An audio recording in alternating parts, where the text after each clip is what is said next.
Long forgotten as a core mechanic of earlier editions, the new Dungeon Master's Guide is finally bringing the millennial fantasy of owning a home back to 5th edition campaigns.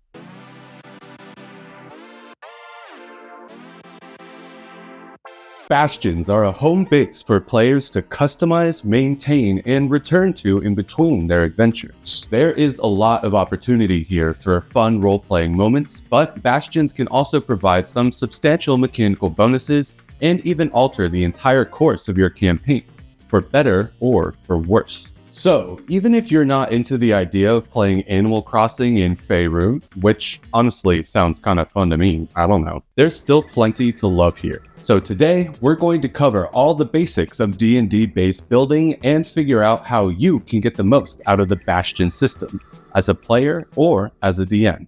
So right off the rip, I think it's important to understand that earning and maintaining Bastions does introduce an additional layer of complexity to the game. So it's really up to the DM to decide if they're available to players or not, and there's no pressure to interact with this system at all if you decide that you don't want to. According to the DMG, players should first acquire their Bastions at level 5, which makes them a great goal to work towards for lower level characters. This also gives Dungeon Masters plenty of time to prepare for their implementation. And as players continue to level up, they can expand their Bastions with additional facilities like kitchens, courtyards, and barracks, hire NPCs to work for them, and produce useful items like potions of healing, or even open portals to other planes of existence. If you do decide to use Bastions in your campaign, players should get a heads up in advance, and Dungeon Masters should consider how the Bastions will eventually come to be. So characters may receive a plot of land after saving a small town from a goblin invasion, or maybe they stumble upon an abandoned chapel and decide they want to refurbish it to their liking. However it happens, once a Bastion is earned, players can then take Bastion turns once every in-game week that will determine what happens during that time frame, whether or not the player characters are actually home. But more on that in just a bit. The general flavor of a Bastion is totally up to the player's imagination. A wizard may opt for a looming tower to study the cosmos in, while a druid may find a quiet hovel deep in the surrounding forest to call their own. Regardless of what they look like, every Bastion comes with two different types of facilities: basic facilities and special facilities. Basic facilities serve basic needs, like providing food and shelter, and special facilities cover class-specific options, like gardens for producing alchemical ingredients, workshops for tinkering, or libraries for arcane research. Special facilities also come with one or more hirelings who will work to keep things running while the player characters are away. DMs should collaborate with their players to create names and personality traits for their hirelings that will help bring the Bastion to life during gameplay.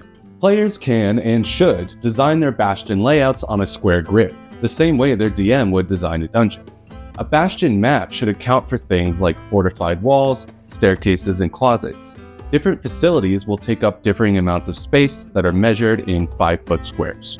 Players can then expand their Bastions by purchasing additional standard facilities, like getting a new kitchen or putting in a courtyard, but special facilities can only be earned as players level up.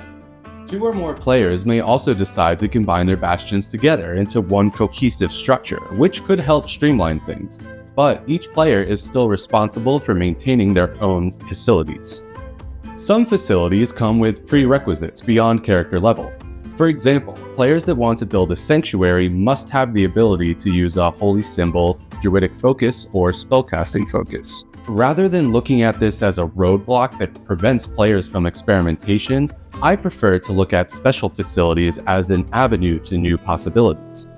This could be a pretty dope way to encourage players to multi-class or expand their horizons beyond typical class tropes. Maybe your fighter decides to take up the Oath of Glory during a side quest, and as a result, works to convert their armory into a reliquary over the course of your campaign's next major arc.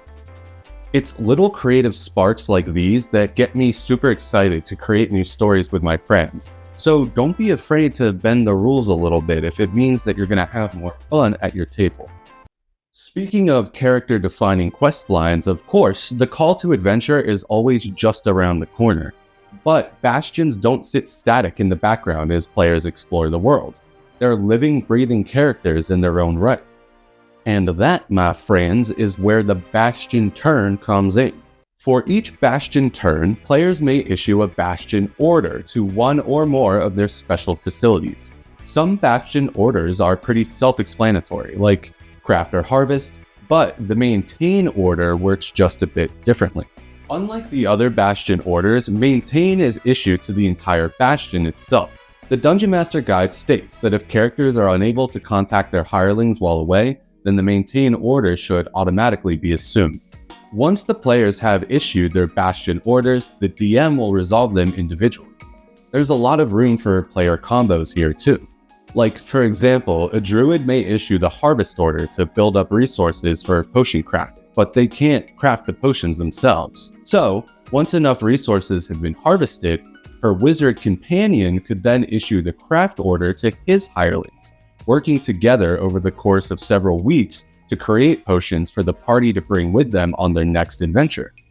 If players issue the maintain order, or it's assumed for whatever reason, then all hirelings will simply focus on keeping things running rather than specific tasks. The DM will then roll on the Bastion event table to determine what happens during the week. There are 11 total possibilities, which honestly doesn't sound like a whole lot, but some of them have results with various outcomes. Like, the hirelings could stumble across a magic item or even adopt a stray dog. Or your Bastion could be attacked, or a hireling could be exposed as a criminal and hauled away to jail while you guys are away. The Dungeon Master Guide suggests that if player characters are away, these events could be an opportunity to take on the roles of their hirelings, and you can all work together to resolve the situations at the table.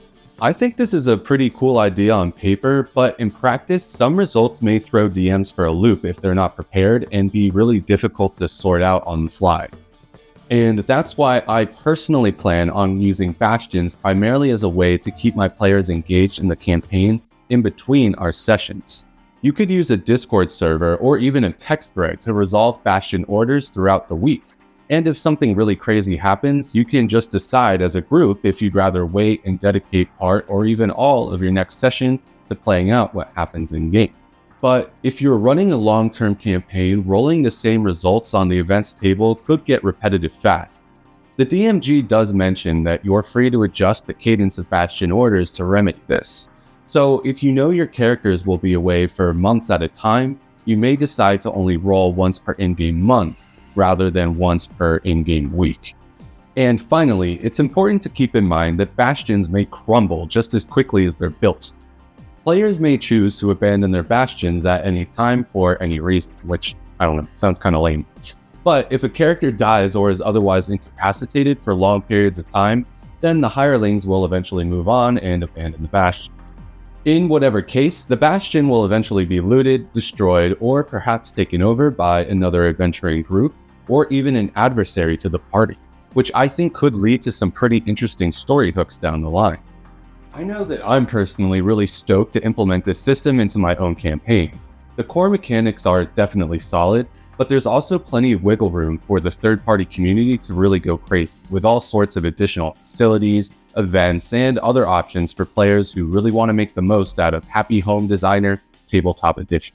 One of my favorite things about making YouTube videos is hearing what you guys are up to in your own campaigns. So be sure to let me know what Bastions you're planning on building in the comments down below, and I'm always happy to answer any additional questions that you guys might have.